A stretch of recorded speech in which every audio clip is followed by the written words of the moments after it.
స్వామియే శరణం అయ్యప్ప. మొదటి భాగంలో అయ్యప్ప స్వామి జననం గురించి తెలుసుకున్నాం.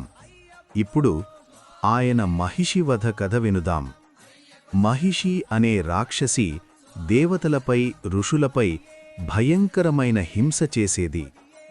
ఆమెకు బ్రహ్మ ఇచ్చిన వరం వల్ల ఎవ్వరూ ఆమెను సంహరించలేకపోయారు.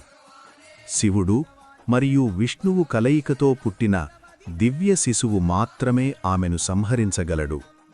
ఇదే కారణంగా హరిహరసుతుడిగా అయ్యప్ప స్వామి అవతరించారు. పండలం రాజ్యంలో పెరిగిన మణికంఠుడు చిన్న వయస్సులోనే అసాధారణ శౌర్యాన్ని చూపించాడు. ఒకరోజు రాణి అనారోగ్యంగా నటిస్తూ తనకు పులిపాలు కావాలని రాజును కోరింది. రాజు బాధపడ్డాడు. అప్పుడు మణికంఠుడు అడవికి వెళ్ళి పులిపాలు తీసుకొస్తానని చెప్పాడు. అడవిలో మహిషి ఎదురైంది. భయంకరమైన యుద్ధం జరిగింది. మహిషి ఎన్నో మాయలు చేసి యుద్ధం చేసింది.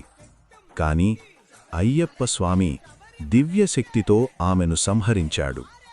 మహిషి సంహారం తరువాత ఆమె అసలు రూపం దివ్య స్త్రీగా మారింది. ఆమె శాప విముక్తి పొందింది. మహిషిని సంహరించిన తరువాత అయ్యప్పస్వామి ఏం చేశాడు? శబరిమలలో ఎలా స్థిరపడ్డాడు?